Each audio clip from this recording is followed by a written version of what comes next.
Oke teman-teman, kembali bersama saya Covino dalam channel Go Tutorial. Kita akan membahas kelanjutan dari bab stoikiometri kimia kelas 10 tentang bagian yang keempat, yaitu tentang konsep reaksi pembatas. Oke, mudah-mudahan teman-teman boleh menyimak video ini dari awal hingga akhir dan mendapatkan tutorial yang baik bagi pembelajaran teman-teman di sekolah. Langsung aja teman-teman, kita mulai pembahasan ke video kali ini. Oke, saya mulai dari konsep reaksi pembatas itu sendiri. Ya, saya ambil dari ID wikipedia.org. Ya, pengertian pembatas itu seperti ini. Jadi jika dalam suatu reaksi kimia perbandingan mol zat-zat reaksi dan yang ditambahkan tidak terlalu sama dengan perbandingan koefisien reaksinya, ya kan? Maka hal ini menyebabkan ada zat reaksi yang akan habis lebih dahulu, ya akan habis bereaksi terlebih dahulu, dan ada yang belum habis. Nah, yang habis inilah yang disebut dengan reaksi pembatas. Seperti itu ya. Jadi reaksi pembatas adalah reaksi yang terdapat dalam jumlah yang relatif terkecil dalam hubungan stoikiometrisnya, dan biasanya dia akan habis bereaksi. Sedangkan reaksi-reaksi yang lain akan meninggalkan sisa. Ya, ini pengertian reaksi pembatas. Ya, nggak usah panjang-panjang, kita akan bahas contoh soalnya. Ya, jadi seperti ini. 9,6 gram logam magnesium, airnya 24 dilarutkan dalam 200 ml HNO3 1 molar menurut persamaan reaksi seperti ini. Ya, jika tetapan Avogadro sekian, maka gas hidrogen yang dihasilkan pada akhir reaksi adalah ya. Nah, ini sama dengan reaksi kimia yang sudah kita bahas di video sebelumnya. Ya, cuman nanti ada sedikit perbedaan dan yang diketahui di awal. Nah, ini reaksinya. Ingat, reaksi ini belum setara, jadi ini perlu saya setarakan dulu seperti ini supaya bisa menjadi reaksi yang setara dan kita bisa sederhanakan. Nah, sekarang kita punya data seperti ini, teman-teman. 9,6 gram logam magnesium. Ini di sini ya, 9,6 gram. Artinya kalau dari massa kita harus mencari mol ya, dibagi 24 yang akan ketemu 0,4 mol. Nah, tapi masalahnya di sini HNO3-nya juga ada angkanya nih, teman-teman.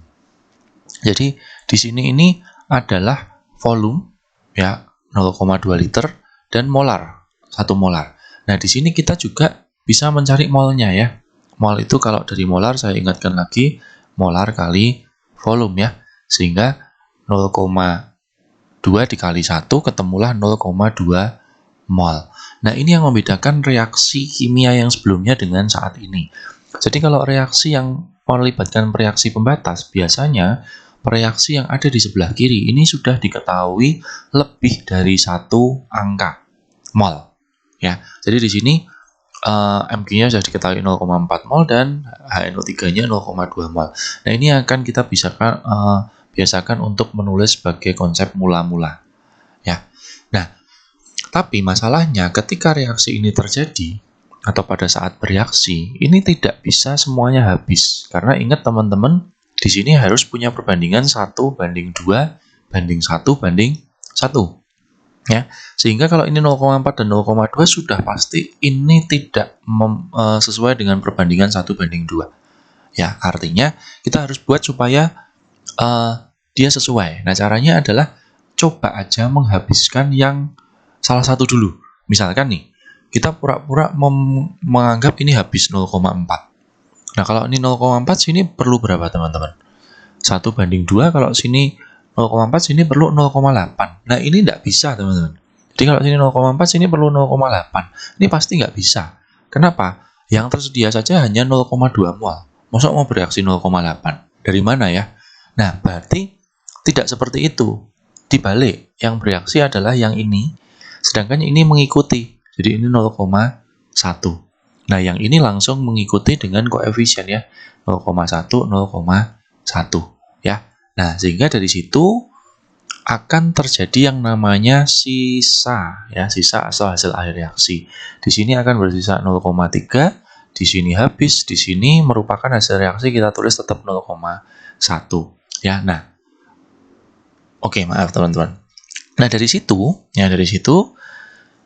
kita tinggal melihat pertanyaan. Yang ditanyain adalah gas hidrogennya sebanyak berapa molekul. Jadi kita akan melihat di akhir reaksi, kita mau mencari jumlah partikelnya H2.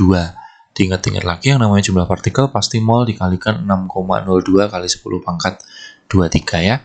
Sehingga kita tinggal masukkan 0,1 dikalikan 6,02 kali 10 pangkat 23, ketemu 6,01 kali 10 pangkat 22 ya. Sehingga jawaban di sini adalah 6,02, maaf ya, 6,02. Oke. Ya. Oke, itu ya teman-teman ya. Maaf ini agak error-error sedikit ya pembahasannya. Oke, kita lihat satu contoh lagi. Oke. Ini 115 gram logam natrium, AR-nya 23 dimasukkan dalam 18 gram air. Ya, di mana air itu nanti ada harga AR-nya O dan H ya, menurut persamaan ini. Yang pertama adalah tentukan reaksi pembatas. Oke, di sini saya tulis dulu reaksinya. 2Na ditambah 2H2O menjadi 2NaOH plus H2 ya. Ini sudah setara teman-teman ya. Jadi ini sudah setara ya. Jadi kalau sudah setara saya langsung tuliskan ya. Oke, 2Na ditambah 2H2O menjadi 2NaOH plus H2 ya. Nah, di sini kita punya data ini 115 gram. Sedangkan ini juga ada data 18 gram. Langsung kita gunakan untuk mencari mol ya. Molnya 115 dibagi 23, di sini 18 dibagi 18. Sehingga ketemulah di sini 5 mol, di sini 1 mol. Nah, ini kita gunakan yang namanya M ya, mula-mula. Tadi ya, MRS. Oke, kita anggap yang sebelah kanan belum ada. Nah, pada saat bereaksi ini harus perbandingannya 2 banding 2 banding 2 banding 1. Jadi kalau di sini 5, di sini pasti perlu 5 juga. Dan itu tidak mungkin. Berarti yang memungkinkan adalah ini yang direaksikan 1, di sini tetap 1 ya. Nah, seperti itu. Sehingga ini akan mengikuti menjadi 1, ini akan menjadi setengah ya. Nah, ini sisa 4 mol, di sini habis, di sini 1 mol, di sini 0,5 mol. Ini reaksi yang terjadi, teman-teman. Dan pertanyaannya adalah tentukan reaksi pembatas. Reaksi pembatas adalah yang habis. Jadi, reaksi yang habis apa? Di sini, teman-teman. Jadi, reaksi pembatasnya adalah H2O. Seperti itu ya, ini reaksi pembatas. Atau nanti kalau pertanyaannya reaksi yang sisa, berarti jawabannya adalah Na-nya. Seperti itu ya, teman-teman ya. Nah, soal ini saya lanjutkan di pertanyaan berikutnya. Jadi, pertanyaannya adalah hitung massa NaOH yang terjadi. Ini reaksinya tadi sudah saya tuliskan seperti ini, ya kan? Nah, pertanyaannya adalah massa zat NaOH yang terjadi. Jadi, kita mau mencari massa ini ya. Nah, massa itu dicari dari mol kali MR. Ya, molnya 1 mol, MR-nya NaOH bisa dicari ya, 40. Sehingga ketemu 40 gram. Oke, teman-teman ya. Kita lanjutkan lagi. Hitung massa zat sisa. Nah, zat sisa itu apa, teman-teman? Zat sisa adalah yang ini, ya. Sehingga zat sisa itu adalah massa natriumnya yang terakhir. Ya, sama. Mencari massa adalah mol dikalikan MR. Sehingga molnya itu kita pakai 4, MR-nya 23. Ketemu 92 gram. Gitu ya. Jadi 92 gram natrium sisanya. Lalu berikutnya, misalkan seperti ini. Hitung volume gas hidrogen pada 127 derajat dan 1 atm. Nah, ini kita gunakan yang hidrogen. Oke. Jadi, di sini seperti biasa ya, ini ada data T. Kita jadikan 400 Kelvin. Di sini P. Berarti kita akan gunakan PV nRT ya, seperti rumus yang sebelumnya. Jadi, P-nya 1, volumenya mau dicari, molnya 0,5, R-nya pasti sudah diketahui 0,082, suhunya 400 ya. Sehingga di sini bisa ketemu berapa ini? 0,5 kali 400 itu 200, berarti 8,2 dikali 2, 16,4 liter ya. Oke, jadi dari satu soal sama dengan reaksi kimia yang sebelumnya, kita juga bisa mencari senyawa-senyawa yang lain sesuai dengan data yang diketahui di bagian awal ya. Kira-kira seperti itu teman-teman tentang konsep reaksi pembatas. Mudah-mudahan video ini cukup bermanfaat dan bisa digunakan teman-teman untuk panduan teman-teman mengerjakan soal tentang reaksi pembatas di bab stoikiometri di sekolah. Jangan lupa subscribe, like, dan share apabila video ini bermanfaat.